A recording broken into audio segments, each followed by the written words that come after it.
की स्टेप है और वो अपनी जो जमानत की प्रिविलेज है उसको नुकसान पहुंचा। All right sir, and regarding NAB के हवाले से जी, दूसरा सवाल था नैब का जी। ये बड़ा एक इंटरेस्टिंग सवाल है क्योंकि हिस्टोरिकली नैब की इससे पहले एहतसाब होता था एक्ट और उसके तहत एहतसाब ब्यूरो था और उसके जो सरबराह थे वो PMLN के एक बड़े लीडर थे सैफुर रहमान साहब।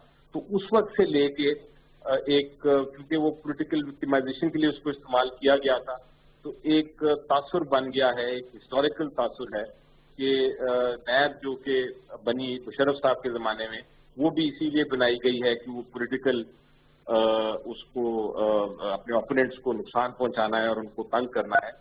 लेकिन आपको याद होगा कि जब एक मुआहदा हुआ था PMLN और पीपल्स पार्टी में तो उस मुआहदे में ये फैसला किया गया था दोनों पार्टी से कि हम नैब को अब इंडिपेंडेंट बनाएंगे, आज़ाद बनाएंगे और नैब की जो अपॉइंटमेंट है चेयरमैन की वो एक खास तरीके से होगी जिसमें दोनों अपोजिशन भी और गवर्नमेंट भी फैसला करेगी और फिर उनकी जो डिसमिसल है वो भी उसी तरह होगा जिस तरह के एक सुप्रीम कोर्ट के जज का होता है ताकि वो आज़ाद तरीके से करे और किसी तरह गवर्नमेंट के नीचे ना आए। जी दुरुस्त सर। उसके बाद पीपल्स पार्टी ने और ये जब हुकूमत आई तो फिर बाकायदा एक कानून में तरमीम आई जिसके तहत नैब को इंडिपेंडेंट बना दिया।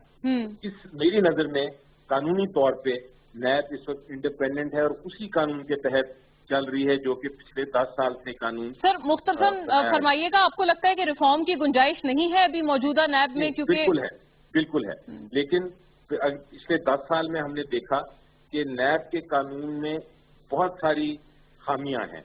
नैब को इतना ताकतवर बना दिया गया है, इतनी ज्यादा ताकत दे दी है और उसकी कोई खुद सेल्फ अकाउंटेबिलिटी नहीं है, उसको कोई देखने वाला नहीं है।